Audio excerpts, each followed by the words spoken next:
Guide, How to Fight Child Protective Services and Win. Our next call is from Miranda in Chico, California. Hi, Miranda. Hi. Hi. Do you have a story to tell or a question to ask? A question to ask. Go ahead. My question is around something known as the edge of hidden foster care, which is like a newly published, Stanford Law Review just published this topic back in April, where counties bypass the dependency court through the use of safety plans, separating a child from their parents. This happened to me based on a false accusation by someone who was a near stranger to our family. And shortly thereafter, COVID hit, and basically they used a safety plan that I wasn't in agreement with. They didn't provide any services. They just said, my daughter's with her friend's mom, and she's safe there.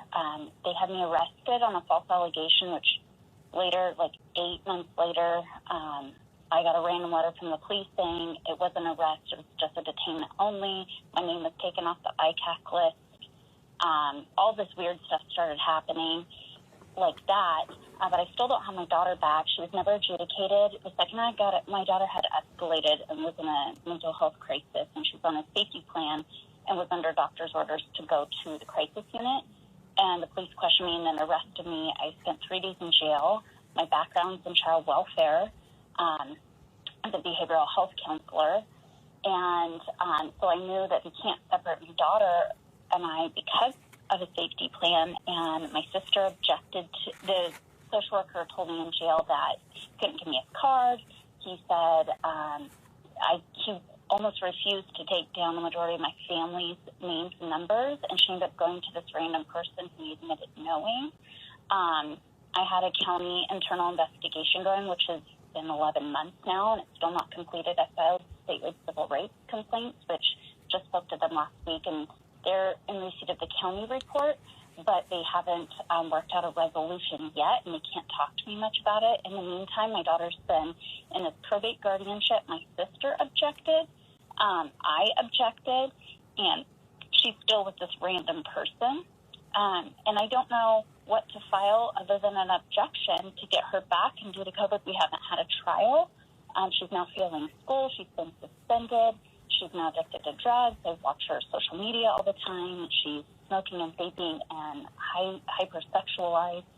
And it's gotten to the point where I had to report it to the National Center for Missing and Exploited Children because some of her social media, she was meeting up with adult men and exchanging sexual acts for substances. And I don't know what petition. One, I don't know how to get this out of probate court. And two, I don't understand.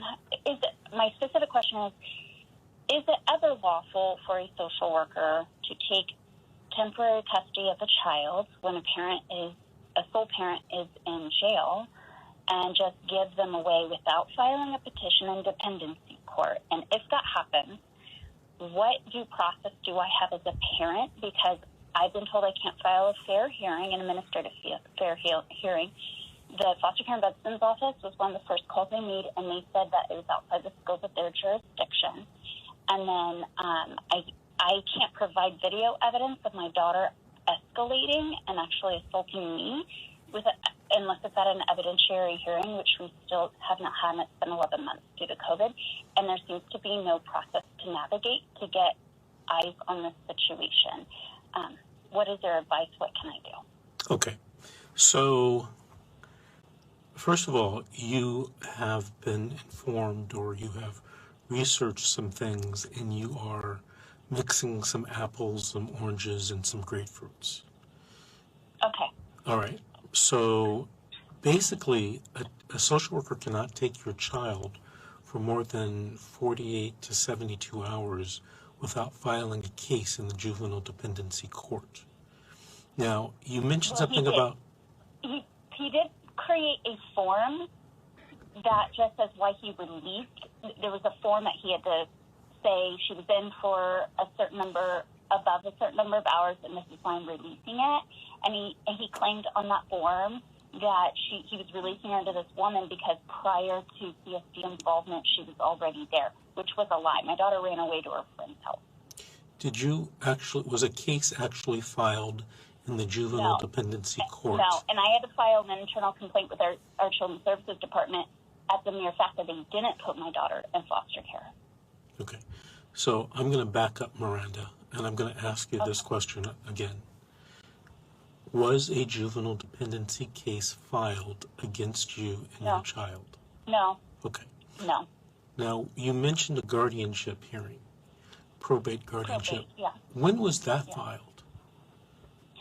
On January 9th, they filed paperwork. They received temporary guardianship on January 13th or 14th. Miranda, I'm just asking you, when was that filed? January. Okay. When was your child taken away from you? She ran away on January 4th, and they on what date? Became involved. January 5th is when she, CSD became involved, and they took her. Okay, so... And they're now telling me that it's a civil matter, and there's nothing they can do. Right, because someone filed a guardianship, and they're trying to bypass the law. Yes. You need an attorney. Do you have an attorney in the probate case? No, I've had two, and they were both first-year attorneys. We're in a very small town, and I went to our very best family law attorney in town, and she ripped up my check and said this was too complicated. Yeah, it's not a family law case. So you went to the wrong type of an attorney. I have tried. If you're getting at federal civil court, I can't find any federal attorneys civil rights attorneys that will return my calls, partially due to COVID. And I think it's not my area. Right, so it's not a civil rights case yet. Okay. You need a probate attorney that does guardianships. And if you just Google that, probate attorney, guardianships, legal guardianships, you'll come up with a whole lot of attorneys in your area. I live in a very small area, and we were impacted by the campfire, so that's okay. Thank you. I appreciate your time. Miranda? Yes? Hold on before you go. You're in California, right? Yes. Well, California is a lawyer's ghetto. There's lawyers everywhere. Why don't you I know. Everybody just says it's so complicated and they don't know what to do, and I've called Miranda, it's not complicated at all.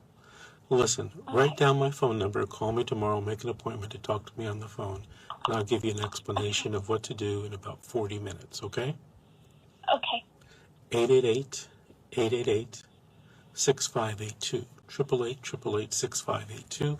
Call me tomorrow, make that appointment so that we can talk, and I'll explain to you what to do. It's not that complicated. Okay. All right? Okay. Thank you, Miranda. I hate that word, complicated. That's what I was told by every attorney that I went to. Your case is too complicated. Take it elsewhere. That's a nice way of saying, I don't want to do your case, or I don't know how to do your case. I think that is more like it. Right. So, her case is, it's not your everyday case, but if you do guardianship work, and there's a lot of attorneys out there that do guardianship work, it's a fairly straightforward case. Okay. So hopefully she will call me tomorrow, and hopefully I can give her some information and help her. She wasn't dealing with CPS. Well, the case started off with dealing with CPS, and now she's not. But here's the problem. In a lot of counties in California, the probate guardianship investigator is a CPS social worker. It's just in a different department. Okay. So I don't know what county she's in, so I don't know, who the probate investigator is that's doing the guardianship investigation. What are your thoughts on what she said about what's happening to her daughter and all of the things that her daughter is now involved in? Right. Well, that's a whole nother discussion. The best thing is for her to try to get the child back as soon as possible. Understood. Okay. And agreed. All right, our engineer is telling me we've got to take another break. This is The Secret, How to Fight Child Protective Services and Win. We'll be back with more stories and more questions.